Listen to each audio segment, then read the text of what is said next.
Avoir du cran et oser être entrepreneur, tel est le mot d'ordre que tout peuple qui aspire au développement devrait adopter. Cela, tout Africain consciencieux doit le comprendre. Par conséquent, nous ne devons pas accepter d'être configurés ni standardisés dans la marque de pays pauvres, génétiquement incapables de se développer parce que vidés de toute leur substance culturelle. Pour certaines puissances industrielles, en effet, qui dépaissent l'Afrique, nous ne sommes qu'un marché générateur de profit. Or, la vérité est tout autre. L'Afrique, et notre pays en particulier, le Sénégal, n'ont pas un problème de richesse, mais bien d'orientation, de vision de développement, car nous avons tout le nécessaire pour être et vivre un paradis sur terre. D'ailleurs, il est généralement admis par maints géostratèges internationaux que l'avenir du monde se trouve en Afrique. C'est donc une nouvelle vision de développement, d'attitude multiforme et globale qu'il nous faut adopter et abandonner ainsi cette politique délirante de démission nationale de certaines de nos élites face aux politiques de couleuvre que leur font adopter certaines agressives puissances impérialistes. Nous ne devons nullement être éblouis,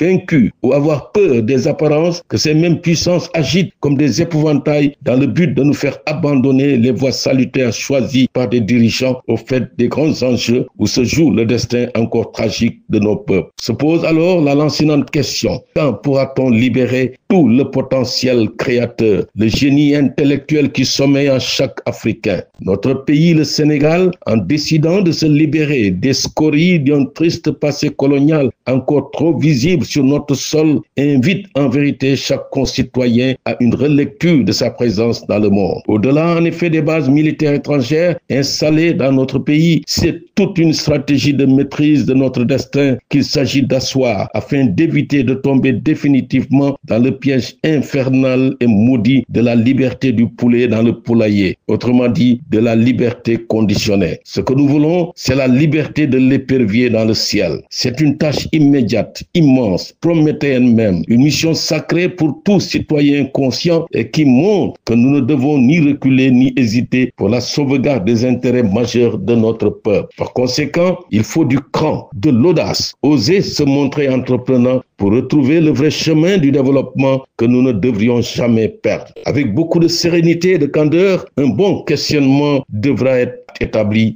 pour que nous comprenions ce qui nous est arrivé. Qui sommes-nous? Que faisons-nous sur terre? Que nous est-il arrivé alors pour que nous retombions si bas? Agitons ainsi sous le coup, sous l'influence d'un conditionnement idéologique qui avait poussé hier l'esclave libéré à aller jusqu'aux limites du domaine du maître pour revenir en courant vers celui-ci, refusant d'être libre parce que ébloui par les apparences. Nous devons refuser tout pessimisme ambiant, combattre la culture du doute qui pourrait bloquer notre volonté de progrès social et démocratique et ainsi cultiver le miraclisme, entre guillemets, c'est-à-dire une philosophie socio-économique, politique et culturelle d'avant-garde, de fierté nationale, de comportement que toutes les grandes nations ont adopté pour se construire. C'est aussi là une tâche immédiate. Nos autorités en tête doivent ainsi pouvoir jouer dans la cour des grands en redonnant confiance à notre peuple, en luttant contre la puissance du faux, la paresse intellectuelle, le dogmatisme idéologique. Élargir notre marge de manœuvre en digérant la science qui nous permettra d'aller non pas dans l'atmosphère mais bien au-delà, visitant ainsi les bas-fonds abyssaux et les entrailles du sous-sol, lieu où se joue, n'est-ce pas, tout le destin du monde et où nous sommes aujourd'hui exclus. Telle nous semble aussi une exigence si nous voulons être à la table des grands. L'histoire n'étant pas linéaire, elle est faite d'échecs et de victoires. Et cela, tout le monde doit le comprendre. Connectons-nous donc à notre mémoire historique qui nous permettra sans nul doute, entre autres moyens, de redevenir un grand peuple. C'est là une mission qu'il faut remplir.